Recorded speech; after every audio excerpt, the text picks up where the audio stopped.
अब magnetic field में जब मैं डायमैग्नेटिक सब्सटेंसेस को प्लेस करता हूं तो इनको रिपल्शन देखने को मिलती है। अब इस रिपल्शन का क्या कारण है? इस रिपल्शन का ये कारण है कि जो डायमैग्नेटिक सब्सटेंसेस होते हैं उनमें अनपेयर्ड इलेक्ट्रॉन नहीं होते हैं। No unpaired electrons. ठीक है जी। अगर अनपेयर्ड इलेक्ट्रॉन्स नहीं है तो जब मैं डायमैग्नेटिक सब्सटेंसेस को मैग्नेटिक फील्ड में प्लेस करूंगा वहां पर इनको रिपल्शन देखने को मिलती है ना। या आप ये कह सकते हो, आपको एक बात और अच्छे से पता है कि जो अनपेयर्ड इलेक्ट्रॉन्स होते हैं वो कहीं ना कहीं मैग्नेटिक मूवमेंट का कारण होते हैं, है ना। मैग्नेटिक मूवमेंट कैसे निकाली जाएगी वो भी आपको मैं बता दूंगा। Mu will be equal to root n into n plus two. इस तरीके से मैग्नेटिक मूवमेंट निकाली जाती है। और एन क्या है यहाँ पे? What is n? N is unpaired electrons. तो अनपेयर्ड इलेक्ट्रॉन का नंबर जितना ज्यादा होगा मैग्नेटिक मूवमेंट उतनी ज्यादा होगी। तो अब डायमैग्नेटिक सब्सटेंसेस में अगर अनपेयर्ड इलेक्ट्रॉन है ही नहीं तो यहां पर होती है जीरो मैग्नेटिक मूवमेंट। ठीक है जी बात,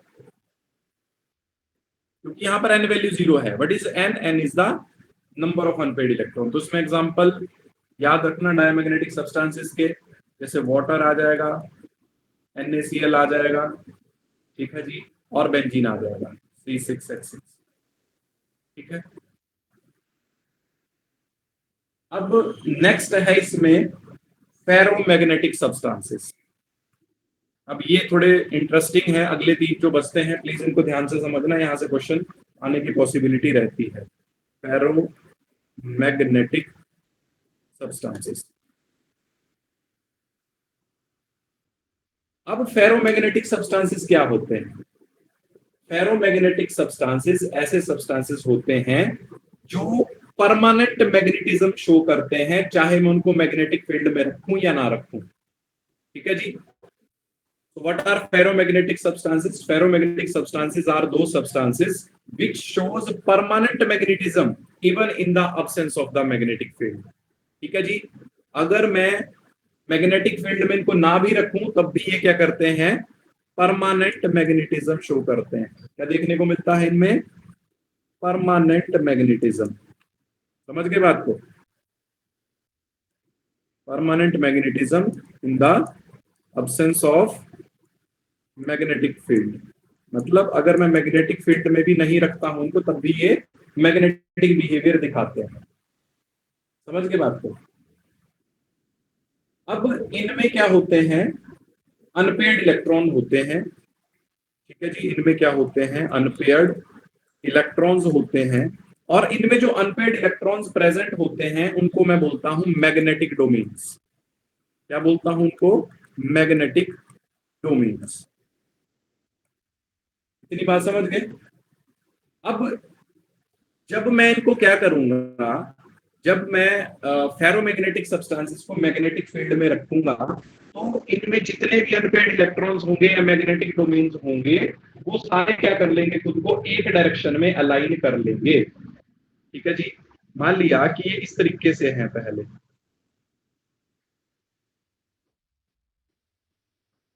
ठीक है जी। अब मैंने क्या किया, जब इनको मैंने मैग्नेटिक फील्ड में रखा, मैग्नेटिक फील्ड में रखा तो ये सारे के सारे डोमेन्स जो हैं जिनको मैं अनपेयर्ड इलेक्ट्रॉन बोलता हूं या डोमेन्स बोलता हूं वो खुद को एक डायरेक्शन में अलाइन कर लेंगे। ठीक है जी। ऐसे सब्सटेंसेस को बोलता हूं फेरोमैग्नेटिक सब्सटेंसेस। तो ये क्लियर हो गया कि फेरोमैग्नेटिक सब्सटेंसेस में परमानेंट मैग्नेटिज्म होता है even in the absence of the magnetic field. और जब मैं उनको क्या करता हूं? मैग्नेटिक फील्ड में रखता हूं तो फेरोमैग्नेटिक सब्सटेंसेस में जो अनपेयर्ड इलेक्ट्रॉन होते हैं या मैं उनको डोमेन्स भी बोलता हूं वो खुद को एक डायरेक्शन में अलाइन कर लेते हैं। समझ गए इस बात को? और एग्जाम्पल, एग्जाम्पल आ जाएगा जी यहाँ पे आयरन, निकल, कोबाल्ट, गैडोलिनियम और क्रोमियम ऑक्साइड एटसेट्रा। ये इसके कुछ एग्जाम्पल्स हैं, प्लीज एग्जाम्पल्स याद रखना। ओके। नेक्स्ट है इसमें फिर दो बचते हैं और फिर ये चैप्टर खत्म हो जाएगा। ठीक है जी। Next is anti ferromagnetic substances. Anti ferromagnetic substances. अब एंटी फेरोमैग्नेटिक सब्सटेंसेस क्या होते हैं? देखो, एंटी फेरोमैग्नेटिक सब्सटेंसेस में एक तो आपको बात ये याद रखनी है कि इनमें क्या होती है, zero net magnetic movement. Zero net magnetic movement मतलब मैग्नेटिक मूवमेंट इनमें कितनी होती है, जीरो होती है। और मैग्नेटिक मूवमेंट कब जीरो होती है, जब अनपेड इलेक्ट्रॉन नहीं होते। ठीक है। अब देखो, जो एंटी फेरोमैग्नेटिक सब्सटेंसेस होते हैं वो पैरामैग्नेटिज्म भी दिखा सकते हैं और फेरोमैग्नेटिज्म भी दिखा सकते हैं, बट उनकी जो मैग्नेटिक मूवमेंट है वो जीरो होती है। जीरो क्यों होती है? Due to equal number of domains in opposite direction. बोलने का मतलब ये हुआ कि जैसे इसमें एक इलेक्ट्रॉन इस डायरेक्शन में है, दूसरा इस डायरेक्शन में है, तो जो नेट मैग्नेटिक मूवमेंट आएगी वो कितनी आ जाएगी, जीरो। जीरो आ जाएगी। समझ गए बात को? तो इस तरीके से अलाइन होते हैं, जिस वजह से एक डायरेक्शन की ओरिएंटेशन दूसरी डायरेक्शन की ओरिएंटेशन को कैंसिल कर देती है। Hence anti ferromagnetic substances has zero magnetic movement. समझ गए जी बात को? क्योंकि इनमें जो डोमेन्स होते हैं, या डोमेन्स को आप क्या बोल सकते हो, अनपेड इलेक्ट्रॉन होते हैं, वो कुछ इस तरीके से अलाइन होते हैं कि वो एक दूसरे की मैग्नेटिक मूवमेंट को कैंसिल कर देते हैं, और जो नेट मैग्नेटिक मूवमेंट मेरे सामने आती है वो कितनी आती है, जीरो। समझ के बात को जी? Yes or no? Yes ma'am. Okay. तो देखो, कई बार ना आपसे ये पैटर्न भी पूछा जा सकता है कि ये पैटर्न ऐसा किस में देखने को मिलता है, तो एंटी फेरोमैग्नेटिक सब्सटेंसेस में इस तरीके का पैटर्न देखने को मिलता है। ठीक है जी। और अगर एक ही डायरेक्शन में ओरिएंटेड है सारे, तो वो किस में देखने को मिलता है, वो देखने को मिलता है ferromagnetic substances.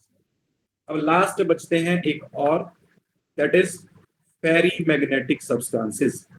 Ferrimagnetic substances. अब फेरी मैग्नेटिक सब्सटेंसेस क्या होते हैं? देखो, एक्सपेक्टेड ये है कि फेरी मैग्नेटिक सब्सटेंसेस में लार्ज मैग्नेटिज्म होना चाहिए, बट इनमें भी क्या होता है, स्मॉल मैग्नेटिक मूवमेंट होती है due to unequal number of domains in opposite direction. इसका क्या मतलब हुआ? इसका मतलब ये हुआ कि जैसे मान लिया इसमें जो डोमेन्स होंगी कुछ एक डायरेक्शन में होंगी, कुछ दूसरी डायरेक्शन में होंगी। अब देखो इस तरीके से, अब अगर देखूंगा तो एक डायरेक्शन में कितनी आई, दो ये आ गई, दो ये आ गई, तो चार एक डायरेक्शन में हो गई और दो एक डायरेक्शन में हो गई, है ना? तो जो चार एक डायरेक्शन में थी उसमें से दो का इफेक्ट तो खत्म हो जाएगा क्योंकि दो दूसरी डायरेक्शन में भी है, बट फिर भी कुछ ना कुछ डोमेन्स जो है वो नेट मैग्नेटिक मूवमेंट में कंट्रीब्यूट करेंगी। समझ गए बात को? जीरो तब होती है अगर चार एक डायरेक्शन में होती, चार दूसरी डायरेक्शन में होती। ठीक है। यहां पर चार एक डायरेक्शन में है, दो एक डायरेक्शन में है। ठीक है जी। तो दो से दो वाली तो कैंसिल हो जाएंगी। इस तरीके से अगर मैं आपको समझाऊं थोड़ा सा, तो चार एक डायरेक्शन में आ गई और दो एक डायरेक्शन में आ गई, तो ये देखो नेट तो खत्म हो गया ये वाला। पर ये जो दो एक डायरेक्शन में बची, ये फिर भी कुछ ना कुछ हद तक मैग्नेटिक नेट मैग्नेटिक मूवमेंट में कंट्रीब्यूट करेंगी। तो फेरी मैग्नेटिक सब्सटेंसेस में होता क्या है, कुछ हद तक मैग्नेटिज्म होता है due to unequal number of domains in opposite direction. समझ के बात को जी? अब इसके एग्जांपल बहुत इंपॉर्टेंट है, वो प्लीज ध्यान से लिख लेना।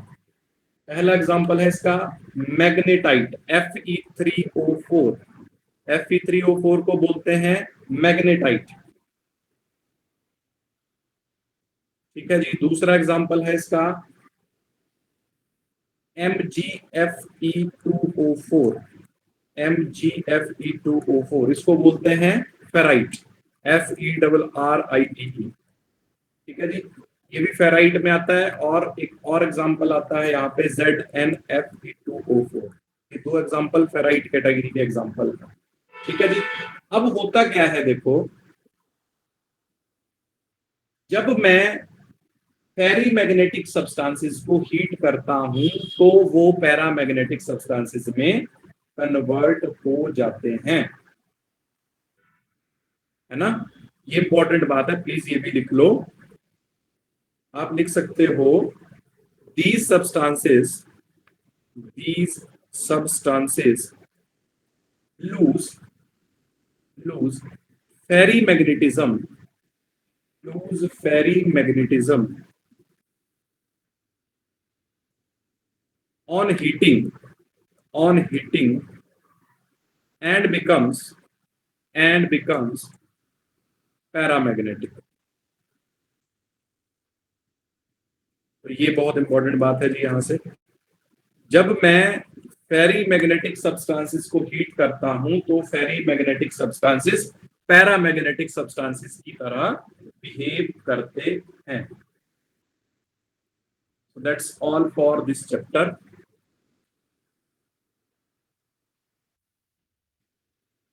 ठीक है जी, फिर अगला चैप्टर स्टार्ट करते हैं अब हम।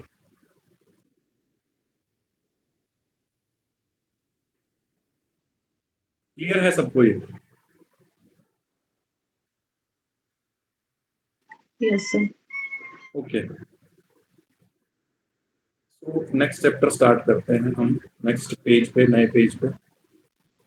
ओके, तो नेक्स्ट चैप्टर है हमारा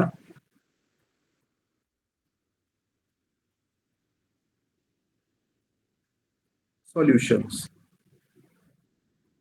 अब सॉल्यूशंस क्या होते हैं? What do mean by solution? बताओ जी। Sir mixture of substances. Mixture कैसा? Homogeneous. Homogeneous heterogeneous. Yes sir. Homogeneous का मतलब हो गया which has same composition throughout. Homogeneous का मतलब क्या हो गया? Which has same composition throughout. So what is the solution? Solution is an homogeneous mixture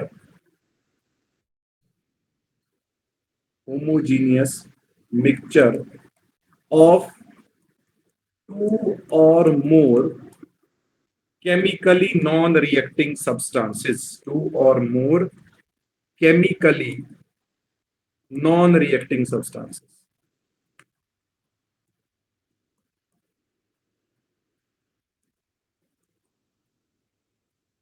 अब होमोजीनियस वर्ड का मतलब क्या है? What is homogeneous? Which has same composition through out. ठीक है जी, जो होमोजीनियस वर्ड यहां पे आया है, होमोजीनियस का मतलब क्या है? विच has same composition through out.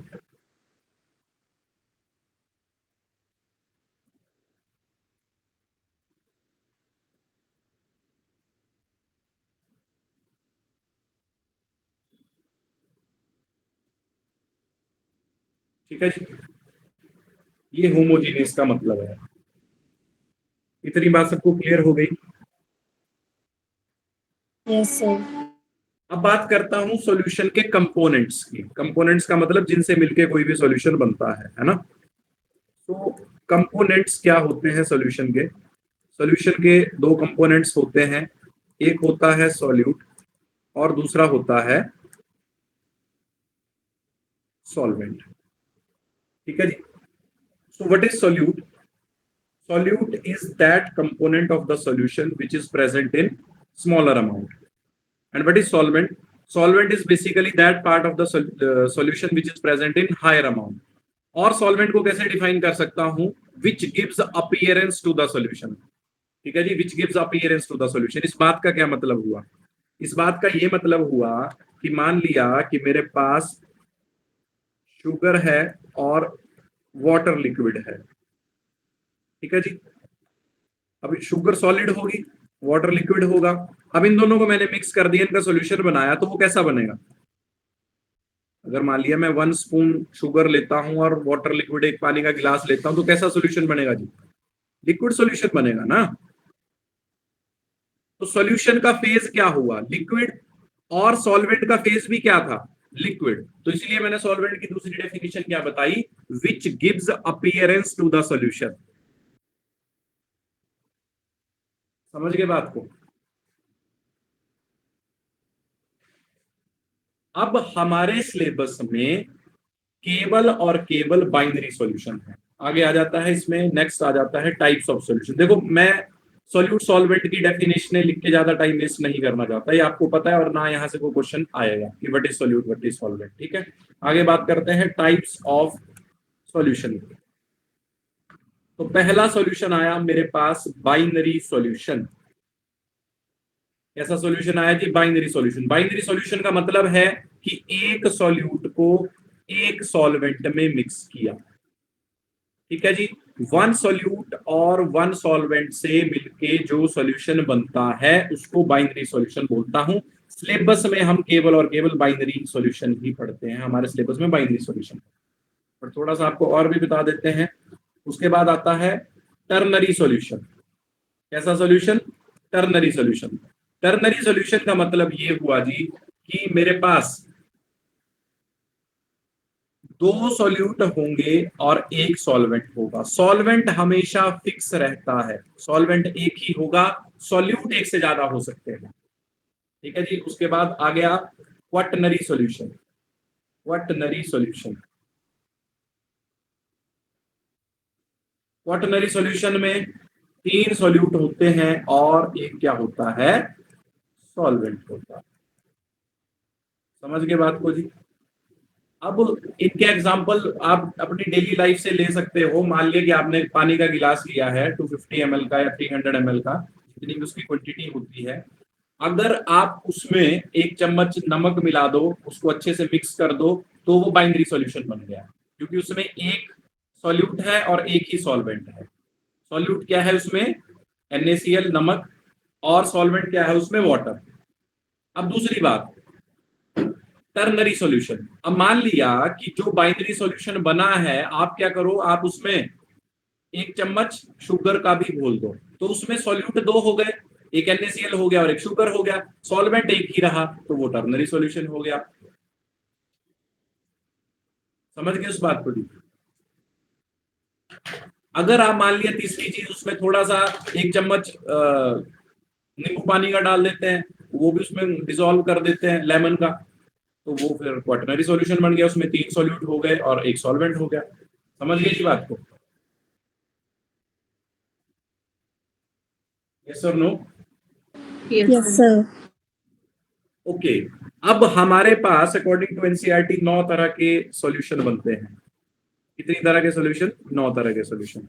अब देखो, आपको एक और इंपॉर्टेंट बात बता देता हूं। एक होता है सॉलिड सॉल्यूशन, एक होता है लिक्विड सॉल्यूशन, एक होता है गैसियस सॉल्यूशन। क्या क्या बोल रहा हूं जी मैंने?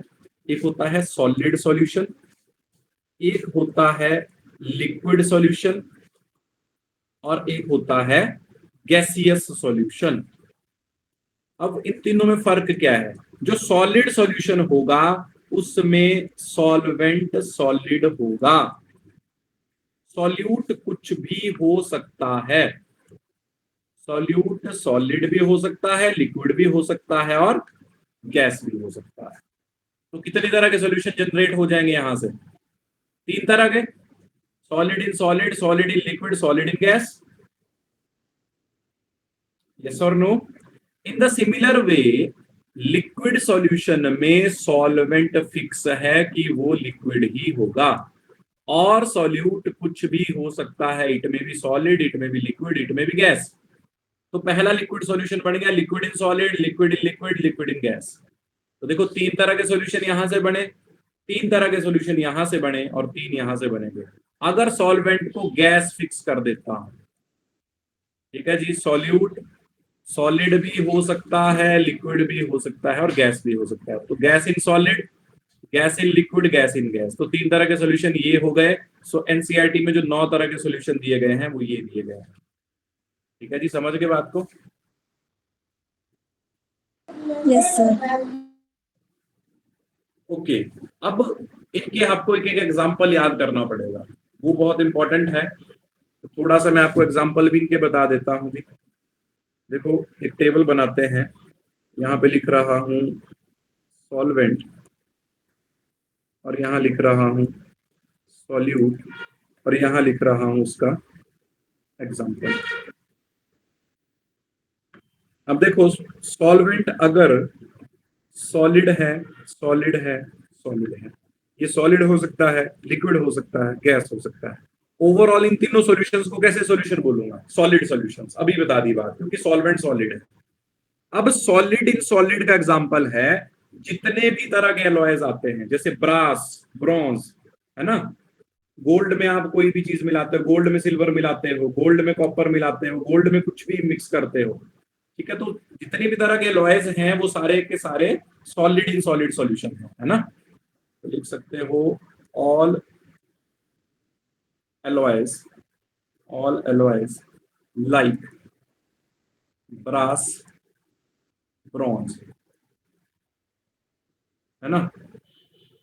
आगे लिख सकते हो alloy of copper and gold या कॉपर एंड सिल्वर। बहुत एग्जांपल आ सकते हैं जिसमें, है ना। तो आपको मैंने आइडिया सा दे दिया, बाकी आप खुद देख सकते हैं।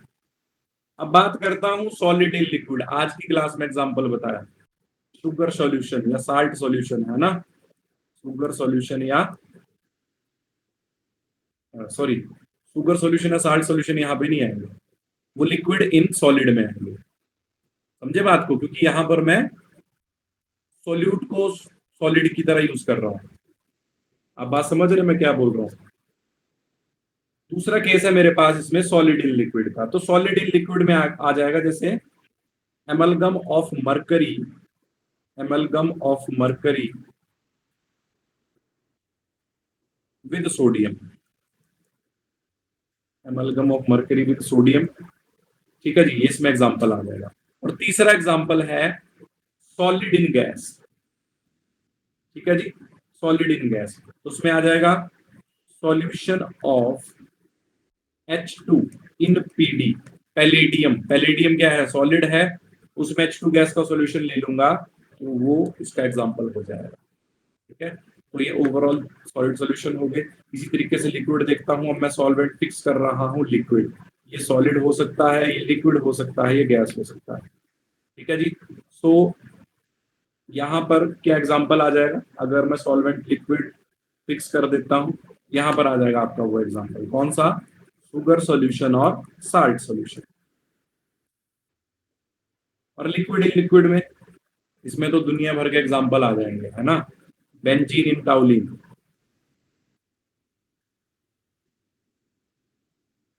दूसरा अल्कोहल इन वाटर,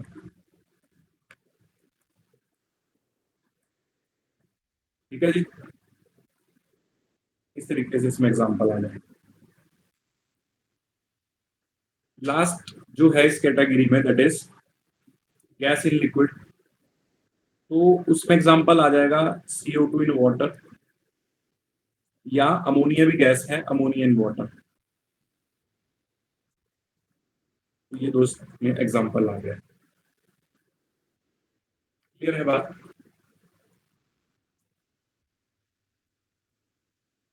नेक्स्ट है इसमें, अगर मैं सॉल्वेंट को गैस फिक्स कर दूं, और ये सॉलिड हो सकता है, लिक्विड हो सकता है, और गैस हो सकता है, ठीक है जी। तो पहला आ गया इसमें सॉलिड इन गैस। उसमें एग्जांपल आ जाएगा आपके पास iodine vapours, iodine vapours in air. दूसरा आ जाएगा camphor vapours, camphor vapours in N2, ठीक है जी। दूसरा है इसमें liquid in gas, liquid in gas में आ जाएगा example water vapours in air, water vapours in air. और लास्ट जो है गैस इन गैस, इसमें आ जाएगा एयर। एयर क्या है? मिक्सचर ऑफ गैसेस, जैसे O2 और N2, है ना। इसमें इस तरीके का एग्जांपल है। आई थिंक इतनी बातें आपको क्लियर हो गई हैं। बहुत बेसिक बातें हैं ये सारी, जस्ट एग्जांपल्स याद रखना। आगे चलते हैं। ये मैं आपको ना PDF की फॉर्मेट में भी कुछ नोट्स प्रोवाइड कर दूंगा, है ना। ठीक है, तो लिखा जा रहा है तब भी अच्छी बात है, अगर नहीं लिखा जा रहा तो मैं आपको नोट्स दे दूंगा, मुझे रिमाइंड करवाना। ओके, आगे चलते हैं। नेक्स्ट है कंसंट्रेशन टर्म्स। नेक्स्ट टॉपिक है कंसंट्रेशन टर्म्स। अब कंसंट्रेशन टर्म्स का क्या मतलब है, कंसंट्रेशन टर्म क्यों यूज की जाती है? कंसंट्रेशन टर्म का मतलब ये हुआ amount of solute, amount of solute in a solution. किसी सॉल्यूशन में सॉल्यूट का कितना अमाउंट है उसको एक्सप्रेस करने के लिए कंसंट्रेशन टर्म्स की हेल्प ली जाती है। ठीक है जी। तो हमारे पास बहुत सारी कंसंट्रेशन टर्म्स हैं, कुछ माइनर कंसंट्रेशन टर्म्स हैं, कुछ मेजर कंसंट्रेशन टर्म्स। तो मैं वन बाय वन करके आपके साथ सारी डिस्कस करता हूँ। ठीक है जी बात। तो पहली कंसंट्रेशन टर्म्स मैं जो आपको बता रहा हूँ वो सारी हैं minor concentration term. Minor concentration term में पहली कंसंट्रेशन टर्म आ गई weight by weight percentage. Weight by weight percentage, इसको आप मास परसेंटेज भी बोलते हो, वेट बाय वेट परसेंटेज या मास परसेंटेज। सिंपल सी बात है, what is weight by weight percentage? It is weight of solute dissolved per 100 gram of the solution. क्या बोल रहा हूं जी? Weight of solute dissolved per 100 gram of, dissolved per 100 gram of solution. समझ गए बात को? फॉर एग्जाम्पल जैसे मैंने लिखा 10% H2SO4 वेट बाय वेट, तो उसका क्या मतलब सामने आता है जी? इसका मतलब ये सामने आता है कि 10 gram of H2SO4 is dissolved in 100 gram of solution. 10 gram of H2SO4 is dissolved in 100 gram of solution. ये मतलब इसका सामने निकल के आता है। ये इसको और कैसे रीड कर सकता हूं? 10 gram of H2SO4 is dissolved in 90 gram of solvent, ऐसे भी इसको रीड कर सकता हूं। 10 gram of H2SO4 is dissolved in 90 gram of solvent. इसको मैथमेटिकली कैसे लिखते हैं? W by W percentage will be equal to WB upon W of solution into 100। अब देखो आपको कुछ नोटेशंस बताता हूं जो जनरली यूज होती हैं। तो आप एक चीज ध्यान रखना कि जो बी टर्म यूज होता है वो सॉल्यूट के लिए होता है, और जो कैपिटल ए यूज होता है वो सॉल्वेंट के लिए यूज होता है। तो WP का मतलब क्या आ गया यहाँ पे? Wait of solute. समझ गए इस बात को जी?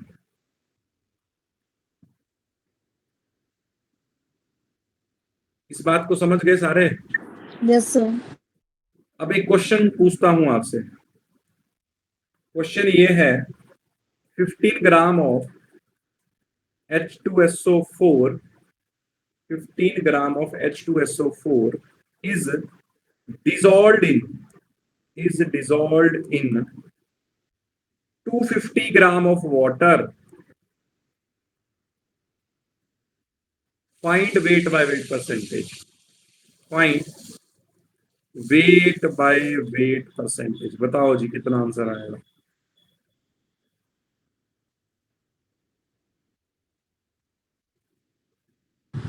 $30. 30?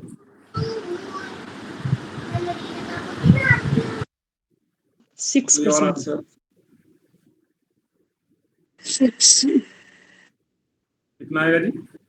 6%. 6%। अब देखो 15 ग्राम of H2SO4 is dissolved into 50 gram of water. तो ये 15 ग्राम क्या दिया हुआ है आपके पास? This is WB। कितना दिया है? 15 ग्राम दिया गया है।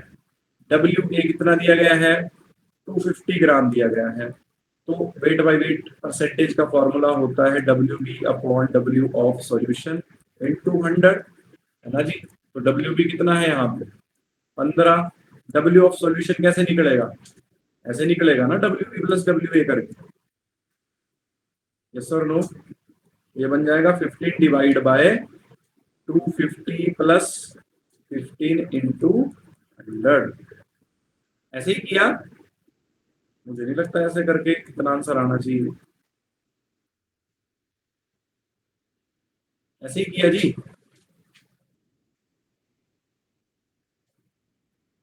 Yes or no.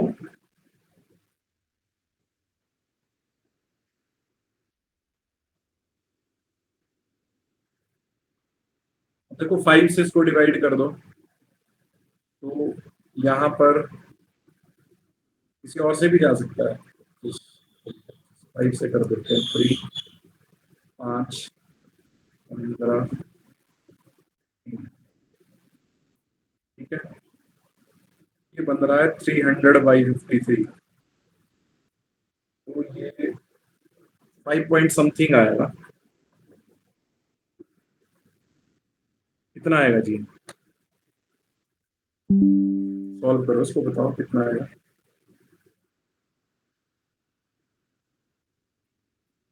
5.6 इतना आना चाहिए सॉल्व करके, तो सॉल्व करना 5.5 5.6 के आसपास आ जाएगा, राउंड ऑफ कर। 5.6 आएगा सर। ठीक है जी, बात इतनी क्लियर है। अब मुझे पता है आपने नीचे सबने 250 रखा था, 15/250 इंटू 100। अब देखो ना सॉल्यूशन व्हाट 5.6 ही आएगा, ठीक है जी, ओके। अब देखो आपने सबने क्या किया, मैक्सिमम उन्हें 250 रख दिया डायरेक्टली नीचे। 250 ग्राम ऑफ वाटर, वाटर थोड़ी सॉल्यूशन है, समझ गई थी बात को। तो ऐसे Yes. छोटे छोटे क्वेश्चन देके वो आपसे गलतियां करवाएगा। ओके, अगली कंसंट्रेशन टर्म देखते हैं जी। अब next concentration term is weight by volume percentage. बहुत आसान है सारी कंसंट्रेशन टर्म, ठीक है जी। Weight by volume percentage, what is weight by volume percentage? It is weight of solute, weight of solute dissolved पर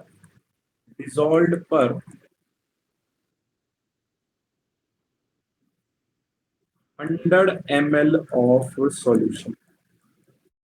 अब देखो नीचे वॉल्यूम आया है तो सॉल्यूशन का वॉल्यूम लेना पड़ेगा, ऊपर वेट आया है तो मतलब सॉल्यूट का वेट लेना पड़ेगा। तो उसको लिख कह सकता हूं mathematically, W/V percentage will be equal to WV upon volume solution का इनटू 100, ऐसे लिख सकता हूं। ठीक है बात। अब अगली कंसंट्रेशन टर्म आती है इसमें, वॉल्यूम बाय वॉल्यूम परसेंटेज। ये सारी की सारी माइनर कंसंट्रेशन टर्म है। तो वॉल्यूम बाय वॉल्यूम परसेंटेज का मतलब क्या हो गया, volume of solute dissolved in 100 ml of solution, है ना। अब इसमें देखो ऊपर भी वॉल्यूम है नीचे भी वॉल्यूम है, तो क्या लिखना पड़ेगा वेट की जगह वॉल्यूम ऑफ, बाकी ऊपर से सारी लाइन कॉपी करूंगा, देखो volume of solute dissolved per 100 ml of solution. Mathematically इसको कैसे लिखूंगा, मैथमेटिकली इसको लिख दूंगा volume of solute divide by volume of solution into 100। इसकी मैथमेटिकल रिप्रेजेंटेशन आ गई। ठीक है, इतनी बात।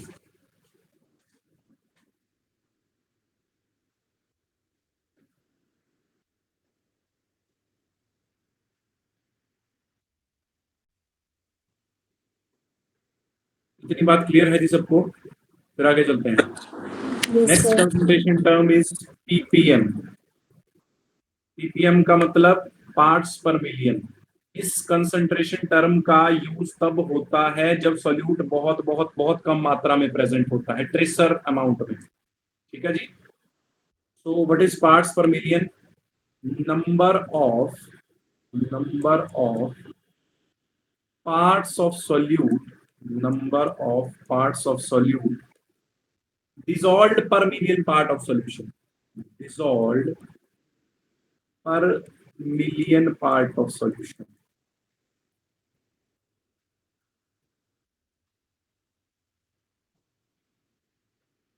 ठीक है जी, उसको कैसे लिख सकता हूं? pm will be equal to weight of solute upon weight of solution into 10 to the power 6। अब देखो ये वेट की टर्म में भी निकल जाएगा, ये वॉल्यूम की टर्म में भी इसी तरीके से निकल जाएगा, तो आ जाएगा volume of solute upon volume of solution into 10 to the power 6। अब अगर प्रैक्टिकली इसको समझाऊं तो प्रैक्टिकली इसका मतलब ये हुआ कि 10 लाख पार्ट में सॉल्यूट के कितने पार्ट प्रेजेंट हैं, समझ गए?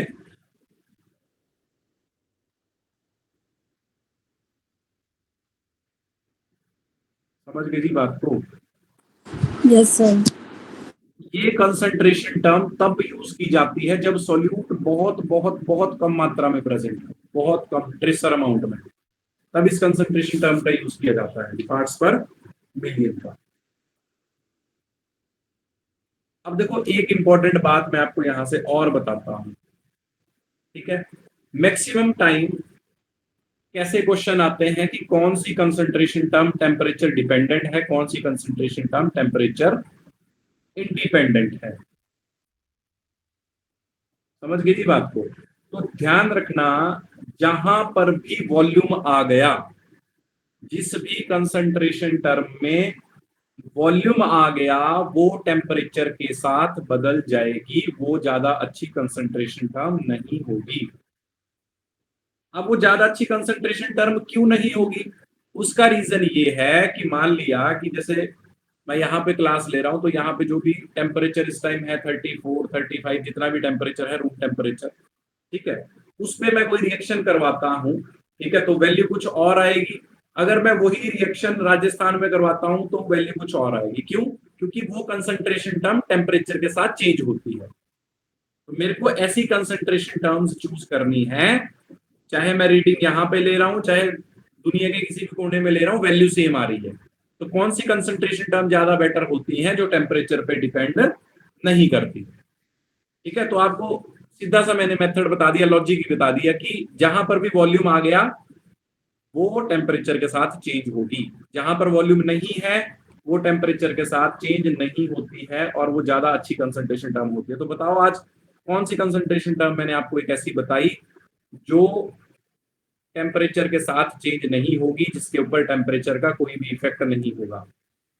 आपके सामने लिखा हुआ है सब कुछ, बताओ।